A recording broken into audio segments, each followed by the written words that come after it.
Depuis que l'homme se déplace, son obsession a toujours été d'augmenter sa vitesse.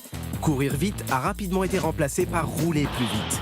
Et les constructeurs d'engins à moteur ont compris que si leur création roulait vite, alors il y a plus de chances pour qu'ils les vendent. C'est pourquoi la vitesse a toujours été l'un des meilleurs arguments marketing de l'histoire. Mais il est arrivé, dans le domaine des véhicules de série, que les choses aillent trop loin. Voici la Suzuki Hayabusa de 1999, la première génération. C'est l'engin motorisé le plus scandaleux de l'histoire, tout véhicule confondu. Hayabusa veut dire faucon pèlerin en japonais. C'est l'animal le plus rapide du monde. Ce rapace peut atteindre près de 350 km/h en piqué. En appelant sa machine comme ça, Suzuki indiquait donc clairement ses prétentions, vendre la moto de série la plus rapide du monde. Visuellement, le Faucon a plutôt bien mangé à la cantine. Mais cette forme particulière ne laisse en réalité rien au hasard. C'est le fruit d'une énorme recherche en aérodynamique. Ajoutez à ça le moteur le plus puissant de son époque et vous obtenez une briseuse de records. Et de principes moraux.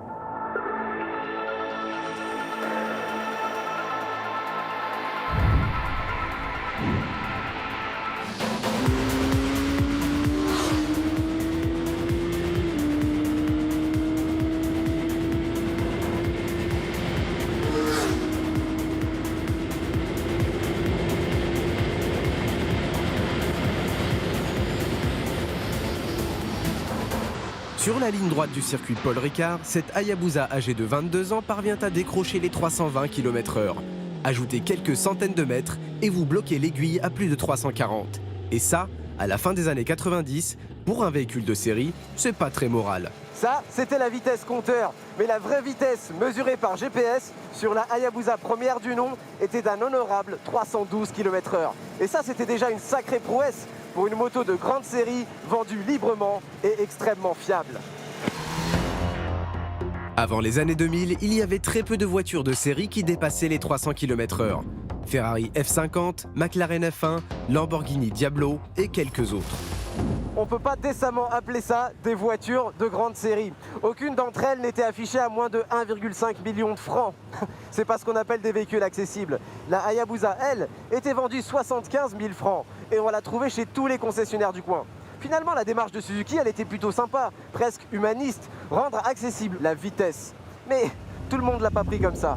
Il faut dire que cette machine était la plus puissante moto de série, avec 175 chevaux pour 250 kg, et qu'elle était financièrement accessible à beaucoup de monde.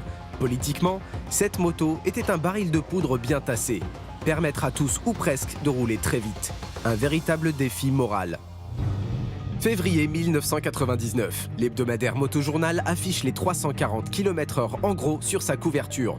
Ça provoque un scandale jusqu'au ministre des Transports. Jean-Claude Guessot fait pression sur les constructeurs moto, qui cèdent, et boycottent hypocritement le journal le temps que l'orage passe. Depuis, de nombreux constructeurs limitent l'affichage des compteurs de vitesse à 299 km/h, alors que la vitesse réelle est bien supérieure. Une démarche là aussi hypocrite, mais d'apparence plus morale. Sans doute beaucoup de bruit pour pas grand-chose au final, puisque des années plus tard, on se rendra compte que les amateurs de cette machine sont loin de n'être que des fanatiques de vitesse maxi. Rencontre avec quelques-uns des 3000 membres de l'Hayabusa Club France, pour qui l'argument principal de cette machine est plutôt l'agrément moteur et le confort. On le met où, lui ? Pépito, toi tu es le président du Hayabusa Club France. C'est ça. C'est ça, donc pourquoi tu as choisi l'Hayabusa ? Confort, puissance et le couple de la moto. La puissance, la souplesse. C'est le fait vraiment qu'elle ait un gros moteur. Voilà. On peut rouler très loin, c'est confortable. Ce sidecar n'est pas la seule Hayabusa modifiée du jour. Donc il y a 3 roues, c'est ce qu'on appelle un trike. C'est un Hayatrike, exactement. D'accord. C'est le premier Hayatrike qui est sorti en France. Et parfois on cherche même tout l'inverse de la vitesse. Je fais aussi des concours de non-vitesse, si tu veux, de ralenti. Voilà. Quoi, ça ? On part à plusieurs motos et c'est le dernier qui arrive qui a gagné. Course de lenteur. Voilà. On trouve même des passagères prêtes à traverser la France. Depuis 1999, tu montes derrière. C'est toujours le même ? Toujours, Toujours le même pilote ? toujours. Incroyable. Comme on habite en Alsace, c'est la frontière, la fameuse col de Forêt-Noire, je ne sais pas, vous connaissez Ah oui, la Schwarzwald. forêt noire, oui, Voilà. bien sûr. À côté de l'Allemagne, donc vous êtes allé de temps en temps sur l'autoroute faire un peu de vitesse. On fait que ça. Ah On fait que ça. Bon, ok, j'ai pas dit non plus qu'il n'aimait pas ça du tout. En clair, et malgré ses capacités impressionnantes, l'Hayabusa n'est pas un monstre inaccessible et dangereux. En 20 ans, Suzuki a vendu près de 190 000 exemplaires dans le monde. Désormais, le débat moral est clos. Et cette année, le constructeur dévoile une nouvelle version de sa fusée docile. Voici la nouvelle et troisième génération de la Hayabusa. Esthétiquement, aucun doute, elle est toujours développée pour fendre l'air. D'après Suzuki, l'optimisation aérodynamique de cette nouvelle Hayabusa sert la stabilité à haute vitesse. Technologiquement, elle hérite des dernières assistances au pilotage et elle respecte les normes anti-pollution en vigueur. Résultat, elle perd 7 chevaux et un peu de couple à haut régime. Mais rassurez-vous, à l'usage, il en reste largement assez.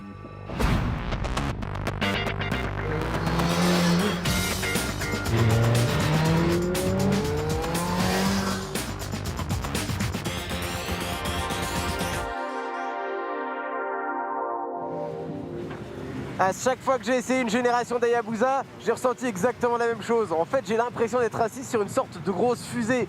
Je suis encastré à bord, je fais corps avec la machine.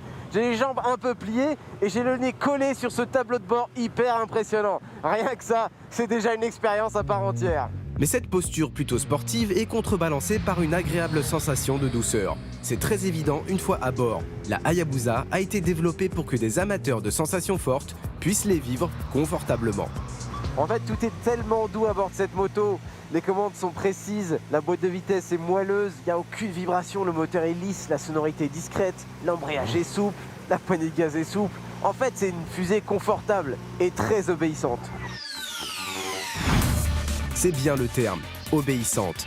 La force colossale du moteur est savamment domestiquée. C'était le cas de la première génération, de la deuxième aussi. Dans le cas de la troisième, cette domestication prend une autre dimension. La plus grosse évolution de cette troisième génération se situe au niveau de l'électronique et des assistances au pilotage. La version précédente avait quelques cartographies d'injection qu'on pouvait modifier. C'était pas trop mal, mais largement insuffisant. Maintenant, on a tout ce qui existe sur le marché. Il y a une centrale inertielle avec plein de capteurs qui détectent les mouvements de la moto dans l'espace en permanence. Contrôle de traction, contrôle de cabrage et de délestage au frein, passage de rapport assisté grâce au shifter en montée comme en descente, le tout réglable sur plusieurs niveaux de sensibilité. C'est complet et facile d'utilisation. Et c'est pas plus mal vu le gabarit et le poids de l'engin. Cette troisième génération n'est pas du tout une exception à la règle. On a ici 264 kg tout plein fait. Alors dans la moyenne des motos, c'est plutôt la moyenne très haute. Mais en réalité, dans les virages, cette moto est très facile. Elle est très stable et très agréable. Meilleure freineuse grâce à la crème de l'équipement Brembo, elle comble ici une grosse faiblesse des Hayabusa. Les anciens millésimes ne freinaient pas bien. Au mieux, ils ralentissaient. Facile, docile et obéissante. Ça résume en partie la Hayabusa. Mais ça, ce serait oublier l'essentiel, parce que cette moto a d'abord été conçue pour dépasser les 300 km/h en un éclair. Observez avec quelle rapidité l'aiguille de vitesse grimpe. 210, 220, 240. Le compteur accélère tellement vite, c'est incroyable. Même passé les 200 km/h, ce 4 cylindres de 1300 cm3 pousse comme une brute sans jamais montrer de signe de fatigue.